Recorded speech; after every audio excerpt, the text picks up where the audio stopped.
ದೇವರು ವರ ಕೊಟ್ಟರು ಪೂಜಾರಿ ಕೊಡಲ್ಲ ಎನ್ನುವಂತಹ ಪರಿಸ್ಥಿತಿ ನ್ಯಾಮತಿ ಎಸ್ಬಿಐ ಬ್ಯಾಂಕ್ ಗ್ರಾಹಕರದ್ದಾಗಿದೆ. ಕಳ್ಳರ ಕೈಯಿಂದ ಕೋಟ್ಯಾಂತರ ರೂಪಾಯಿ ಮೌಲ್ಯದ ಚಿನ್ನವನ್ನು ಪೊಲೀಸರೇನೋ ಸಾಹಸಪಟ್ಟು ವಾಪಸ್ ತಂದುಕೊಟ್ಟಿದ್ದಾರೆ. ಕೋರ್ಟ್ ಆದೇಶದಂತೆ ಆ ಬಂಗಾರ ಬ್ಯಾಂಕ್ ಲಾಕರ್ ಕೂಡ ಸೇರಿದೆ. ಆದರೆ ಅದನ್ನು ಗ್ರಾಹಕರ ಕೈಗೆ ಕೊಡಲು ಮಾತ್ರ ಬ್ಯಾಂಕ್ ಸಿಬ್ಬಂದಿ ಮೀನಾಮೇಷ ಎಣಿಸುತ್ತಿದ್ದಾರೆ. ದಿನಕ್ಕೊಂದು ನೆಪ ಹೇಳಿ ಬ್ಯಾಂಕ್ಗೆ ಅಲಿಸುತ್ತಿರುವ ಸಿಬ್ಬಂದಿಯ ಧೋರಣೆ ಗ್ರಾಹಕರನ್ನು ರೊಚ್ಚಿಗೇಳುವಂತೆ ಮಾಡಿದೆ. ಈ ಕುರಿತು ಒಂದು ವರದಿ ಇಲ್ಲಿದೆ ನೋಡಿ. ದೇವರು ಕೊಟ್ರು ಪೂಜಾರಿ ಕೊಟ್ಟಿಲ್ಲ, ಪೊಲೀಸರು ತಂದಿಟ್ಟ ಚಿನ್ನ ಕೊಡಲು ಬ್ಯಾಂಕ್ ಸಿಬ್ಬಂದಿ ಮೀನಾಮೇಷ.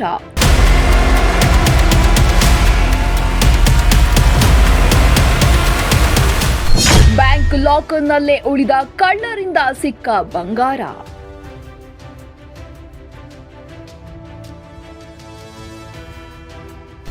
ಎಸ್ಬಿಐ ಸಿಬ್ಬಂದಿ ವಿರುದ್ಧ ರೈತರ ಆಕ್ರೋಶ.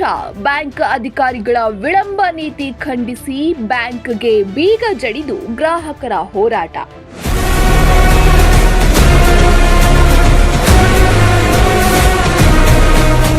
ಅಂದು ಅಕ್ಟೋಬರ್ 26, 2024 ಕರಾಳ ರಾತ್ರಿ ಇಡೀ ಕರ್ನಾಟಕವೇ ಬೆಚ್ಚಿ ಬೀಳುವಂತೆ ದಾವಣಗೆರೆ ಜಿಲ್ಲೆಯ ನ್ಯಾಮತಿ ಪಟ್ಟಣದ ಎಸ್ಬಿಐ ಬ್ಯಾಂಕ್ನಲ್ಲಿ ಭಾರೀ ಕಳ್ಳತನವಾಗಿತ್ತು.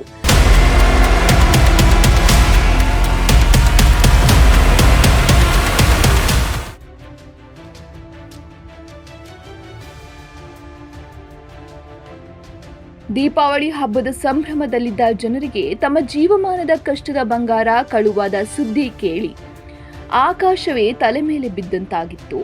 ಬರೋಬ್ಬರಿ 509 ಗ್ರಾಹಕರ 17.705 ಕೆಜಿ ಚಿನ್ನಾಭರಣಗಳು ಕಳ್ಳರ ಪಾಲಾಗಿದ್ದವು. ಆದರೆ ಖಾಕಿ ಪಡೆ ಈ ಪ್ರಕರಣವನ್ನು ಸವಾಲಾಗಿ ಸ್ವೀಕರಿಸಿ ತನಿಖೆಯ ಮೂಲಕ 12.95 ಕೋಟಿ ಮೌಲ್ಯದ ಚಿನ್ನವನ್ನು ಸಂಪೂರ್ಣವಾಗಿ ರಿಕವರಿ ಮಾಡಿ ಬ್ಯಾಂಕಿಗೆ ಹಸ್ತಾಂತರಿಸಿತ್ತು.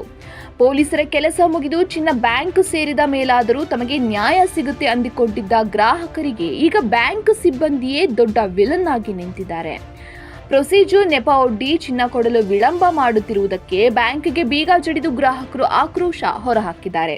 ಪ್ರತಿಭಟನೆ ಬಂದ್ಬಿಟ್ಟು ನಾವು ಗ್ಲಾಸ್ ವೇಟಿಂಗ್ ಮೇಲೆ ಕೊಡಬೇಕು ಅಂತ ಪ್ರತಿಭಟನೆ ಮಾಡ್ತಾ ಇದ್ದೀವಿ. ಬಂಗಾರ ಕೊಡ್ತಾ ಇದ್ದಿಲ್ಲ ಇವತ್ತು. ಅದಕ್ಕೋಸ್ಕರ ನಾವು ಮಾಜಿ ಶಾಸಕರು ಮತ್ತು ಹಾಲಿ ಶಾಸಕರನ್ನ ಇಬ್ಬರನ್ನ ಕರೆಸಿದ್ದೀವಿ. ಅವ್ರ ಉಪಸ್ಥಿತಿ ಮೇಲೆ ನಮಗೆ ಬಗೆಹರಿಸಬೇಕು ಅಂತೇಳಿ ಅವ್ರ ಉಪಸ್ಥಿತಿಯ ಮೇಲೆ ಬೇರೆದಕ್ಕೆಲ್ಲ ಒಪ್ಕೊಂಡ್ರು. ನೆಟ್ವೇಟ್ ಗ್ಲಾಸ್ ವೇಟಲ್ಲಿ ನಿಮಗೆ ಮತ್ತು ಅದೇ ಹಳೇದೇನಂತ ಇದ್ರು ಅದೇ ಕ್ಲಿಯರ್ ಆಗ್ತಾ ಏನೋ ಇಬ್ಬರು ಕರೆಸಿದ್ದೀವಿ ಅಂತೇಳಿ ಒಂದು ಮಾತಿಗೆ ಒಪ್ಕೊಂಡು ಇವತ್ತು ಸುಮ್ಮನಾಗಿದ್ದೀವಿ. ಬಟ್ ಅವ್ನು ಕೊಡೋದ್ರಲ್ಲಿ ಇನ್ನೂ ವಿಳಂಬ ಮಾಡಿದ ಅಂತಂದರೆ ನಾವು ಮತ್ತೆ ನೆಕ್ಸ್ಟು ಈಗ 6 days ಒಳಗೆ ಅವ್ನು ಕ್ಲಿಯರ್ ಮಾಡಲಿಲ್ಲ ಅಂತಂದರೆ ನಾವು ನೆಕ್ಸ್ಟ್ ಮತ್ತೆ ಉಗ್ರ ಹೋರಾಟ ಮಾಡ್ತೀವಿ. ಮಾಜಿ ಶಾಸಕರು ಹೇಳೇ ಹೋಗಿದ್ದಾರೆ, ನೀನು ಕೊಡೋದ್ರ ಮತ್ತೆ ಡಿಲೇ ಮಾಡಿದು ರೆಸ್ಪಾನ್ಸ್ ಮಾಡ್ದಂಗೆ ಅವಾಚ್ಯ ಶಬ್ದಗಳನ್ನ ನಿಂದನೆ ಮಾಡಿದೆ ಅಂದರೆ ನಾವು ಯಾವುದೇ ಕಾರಣಕ್ಕೂ ನೀನು ಬಿಡಲ್ಲ, ಬ್ಯಾಂಕಿಗೆ ಬೀಗ ಹಾಕ್ಬಿಟ್ಟು ನಾವು ಉಗ್ರ ಪ್ರತಿಭಟನೆ ಮಾಡಬೇಕಾಗಿದ್ದು ಮಾಜಿ ಶಾಸಕರು ಖಡಕ್ಕಾಗಿ ಉತ್ತರ ಕೊಟ್ಬಿಟ್ಟು ಹೋಗಿದ್ದಾರೆ. ನಮಗೆ ಕೊಡೋದು ಇನ್ನು 20% ನಮಗೆ ಯಾವುದೇ ಕಾರಣಕ್ಕೂ ಭಾಳ ಲಾಸ್ ಆಗುತ್ತೆ. ಮಾಡಿಸೋ ಖರ್ಚು ನಮಗೆ GST ಕೊಟ್ಬಿಟ್ಟು ಮಾಡಿಸಿರ್ತೀವಿ, ವೇಸ್ಟೇಜ್ ಮುಜುರಿ ಕೊಟ್ಟು ಮಾಡಿಸಿರ್ತೀವಿ. ಈಗ ನಿಮಗೆ ವೇಸ್ಟೇಜ್ ಮುಜುರಿ ಕೊಡೋದಿಲ್ಲ, GST ಕೊಡೋದಿಲ್ಲ, ಅದೆಲ್ಲ ನಾವು ಹಾಕೊಂಡು ಕೊಡಬೇಕಾಗುತ್ತೆ. ಬ್ಯಾಂಕಿನ ಒಳಗೆ ಮಹಾತ್ಮ ಗಾಂಧೀಜಿಯವರ ಭಾವಚಿತ್ರ ಹಿಡಿದು ಗ್ರಾಹಕರು ನಡೆಸಿದ ಪ್ರತಿಭಟನೆ ತೀವ್ರ ಸ್ವರೂಪ ಪಡೆದುಕೊಂಡಿತ್ತು. ಕಷ್ಟಪಟ್ಟು ದುಡಿಯುವ ಅನ್ನದಾತರು ತಮ್ಮ ಕೃಷಿ ಕೆಲಸಗಳನ್ನ ಬದಿಗೊತ್ತಿ ಪ್ರತಿದಿನ ಬ್ಯಾಂಕ್ ಮುಂದೆ ಬಂದು ಕಾಯುವ ಪರಿಸ್ಥಿತಿ ಎದುರಾಗಿದೆ. ಸ್ಥಳೀಯ ಶಾಸಕರು ಹಾಗೂ ಬ್ಯಾಂಕಿನ ಹಿರಿಯ ಅಧಿಕಾರಿಗಳು ಹಲವು ಬಾರಿ ಸಭೆ ನಡೆಸಿದರೂ ಯಾವುದೇ ಪ್ರಯೋಜನವಾಗಿಲ್ಲ.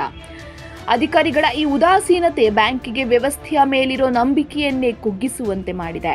ಇನ್ನು ಪ್ರತಿಭಟನಾ ಸ್ಥಳಕ್ಕೆ ಮಾಜಿ ಸಚಿವ MP ರೇಣುಕಾಚಾರ್ಯ ಭೇಟಿ ನೀಡಿ ರೈತರ ಹೋರಾಟಕ್ಕೆ ಸಂಪೂರ್ಣ ಬೆಂಬಲ ಸೂಚಿಸಿದ್ದು, ತಕ್ಷಣ ಸಮಸ್ಯೆ ಬಗೆಹರಿಸದಿದ್ದರೆ ಉಗ್ರ ಹೋರಾಟದ ಎಚ್ಚರಿಕೆ ನೀಡಿದ್ದಾರೆ.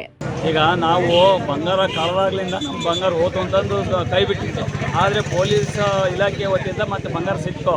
ಬಂಗಾರ ಸಿಕ್ಕಾದ್ಮೇಲೆ ಅವ್ರು ಕೊಡೋಕ್ಕೆ 6 ತಿಂಗಳು ಟೈಮ್ ಅಂತ ಹೋದ್ರು. ಆಮೇಲೆ 1.5 ವರ್ಷ ಅವ್ರು ಹೇಳ್ದಂಗೆ 1 ತಿಂಗಳು 2 ತಿಂಗಳು ಒಂದು 15 ದಿವಸ ಬಂದು ನಾವು ಕೇಳ್ತಾ ಇದ್ವಿ. ಆಮೇಲೆ ಕೊನೆಗೆ ಕೊಡೋಕ್ಕಾಗ್ಲಿಕ್ಕೆ ಪ್ರತಿಭಟನೆ ನಿಂತೀವಿ. ನಮ್ಮ ಪ್ರತಿಭಟನೆಗೆ ಸಹಕರಿಸಲೇ ಇಲ್ಲ ಬ್ಯಾಂಕ್ನವರು. ಲಾಸ್ಟ್ ಮೂಮೆಂಟು ಹೈವೇಲಿ ನಾವು ಮೀಟಿಂಗ್ ಸೇರಿದಾಗ ಹಾಲಿ ಶಾಸಕರು ಕರೆದು ಏನಪ್ಪ ಅಂದಾಗ ಹಿಂಗೆ ಅಂದರು. ಅವಾಗ DC ಮತ್ತು SP ಕರೆಕ್ಟ್ ಕಳಿಸಿ ಅವಾಗ ಒಂದು ಮೀಟಿಂಗ್ ಮಾಡಿ ಸರಿ ಮಾಡ್ತೀವಿ ಅಂದರು. ಒಂದು ವೇಳೆ ಅವ್ರು ಹೆಂಗೆ ಬ್ಯಾಂಕ್ನವರು ನಾವು ಸಾಲ ತಗೊಂಡ್ರೆ ಸಾಲ ಕಟ್ಟೋಕ್ಕಾಗ್ಲಿದ್ರೆ ಬ್ಯಾಂಕ್ ನಮ್ಮ ಆಸ್ತಿ ಅಡವನ್ನ ಸೀಜ್ ಮಾಡಿ ಸೀಲ್ ಗುದ್ದು ಹೋಗ್ತಾರೆ. ನಮ್ಮ ಆಸ್ತಿಗೆ ಅವ್ರ ಸಾಲ ನಾವು ಕಟ್ಟಲಿಲ್ಲ ಅಂದರೆ ಮತ್ತು ನಮ್ಮ ಬಂಗಾರಕ್ಕೆ ಅವರು ಒಂದು ಶ್ಯೂರಿಟಿ ಬೇಡವಾ? ಹಾಗೆ ನಾವು ಬ್ಯಾಂಕ್ ಬೀಗ ಹಾಕಿ ಸೀಜ್ ಮಾಡಿ ಪ್ರತಿಭಟನೆ ಮಾಡಬೇಕು ಅಂತಂದು ಆಮೇಲೆ ನಾವೊಂದು ಮೀಟಿಂಗ್ ಕರೆದು ತೀರ್ಮಾನ ಮಾಡಬೇಕು ಅಂತ ಮಾಡಿದ್ದೀವಿ. ಪೊಲೀಸರು ತಮ್ಮ ಜವಾಬ್ದಾರಿಯನ್ನ ಅಚ್ಚುಕಟ್ಟಾಗಿ ನಿಭಾಯಿಸಿ ಭರವಸೆ ಮೂಡಿಸಿದ್ದರೆ ಬ್ಯಾಂಕ್ ಅಧಿಕಾರಿಗಳು ಮಾತ್ರ ವಾರಸುದಾರರಿಗೆ ಅವರದ್ದೇ ಆಭರಣ ನೀಡಲು ಸತಾಯಿಸುತ್ತಿರುವುದು ಸಾರ್ವಜನಿಕರ ಆಕ್ರೋಶಕ್ಕೆ ಕಾರಣವಾಗಿದೆ. ಇನ್ನಾದರೂ ಎಸ್ಬಿಐ ಬ್ಯಾಂಕಿನ ಉನ್ನತ ಅಧಿಕಾರಿಗಳು ಹಾಗೂ ಜಿಲ್ಲಾಡಳಿತ ಎಚ್ಚೆತ್ತುಕೊಂಡು ಗ್ರಾಹಕರ ಹಿತದೃಷ್ಟಿಯಿಂದ ಶೀಘ್ರವಾಗಿ ಚಿನ್ನಾಭರಣಗಳನ್ನು ಹಸ್ತಾಂತರಿಸಬೇಕಿದೆ. ಈ ಮೂಲಕ ಈ ದೀರ್ಘಾವಧಿ ಸಮಸ್ಯೆಗೆ ಶಾಶ್ವತ ಮುಕ್ತಿ ಹಾಡಬೇಕಿದೆ.